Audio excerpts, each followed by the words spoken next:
Okay, looking at fixing Panasonic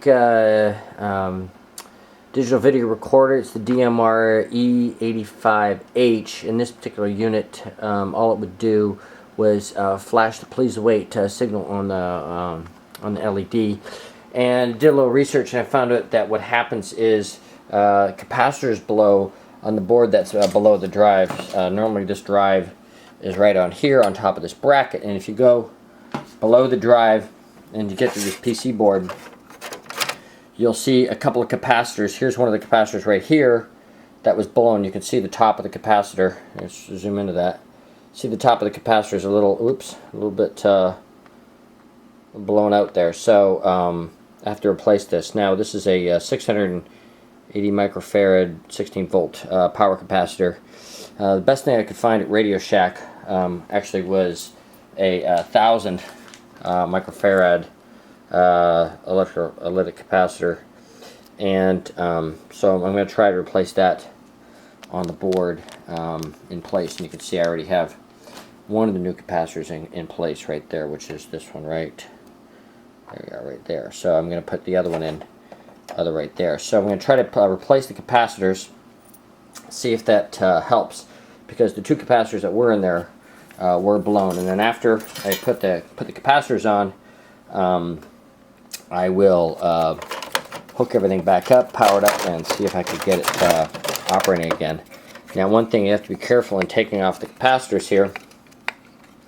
Get a good view of the capacitors where that one's coming out right there. You got to make sure that you use a device to suck the solder off and do a good job of desoldering the capacitors. And you see them, they're pretty good right there. See, there's the one where I've taken out, which I've got to replace, and there's the other one. I think the numbers on them are C1271 and C1270 to replace those. And you got to use a device like this right here, which goes and you melt the solder and boom, sucks the solder out. And then you use a nice a nice fine tip soldering iron like this to both desolder and remove the old capacitor, and to solder in the new capacitor, which I'm going to do, and I'll show you in a couple seconds with the new capacitor in and putting it all together. Okay, you can see now I got the new capacitors soldered into the board there. You can see on the back here where I soldered them in. Okay, if I can zoom that in there. See, that's right. These two right here by my thumb. So I can zoom that in there. Yeah, you can see them right there where I soldered them in. Okay. So I soldered those in neat, and now I'm going to install this PC board back into the unit right in here and assemble it all. And the next thing we're going to try to do is attach all the brackets and hard drive back in and power it up. We'll see what happens. Okay, here's how it looks with the hard drive bracket, the hard drive, and the PC board all screwed back in. As you can see, the PC board down there underneath, that's what I replaced right down here. Here's the bottom of the PC board. You have to undo this one little screw at the back here to get that out, and then all the bracket screws and the screws that are on the PC board itself. So it's all attached back in. We're going to power it up and see how it does.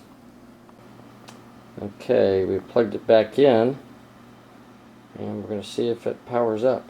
It seems to be doing what it was doing before. And let's see, it actually looks like it's booting up now. Self-check. Okay, good. It looks like it worked. All we were getting before was just that please wait symbol, and now it's going through the self-check. And hopefully we're going to be back in business here. So it looks like the main problem must have been those capacitors. I'll show you those again real quick. Was that capacitor right here that blew, and you can see the top of the capacitor. I'm not sure why you can see that. See the top of that capacitor? It's all brownish, and you see a little crack there in the top, and that's how you identify that blown capacitor in there. And even though I didn't replace it with the same capacitor, I used a 1000 instead of a 680, and it was 35 volt rated versus 16. seems to be working okay. So hopefully I'm back in business, and that's how you fix that please wait error on the DMR E85H Panasonic video recorder.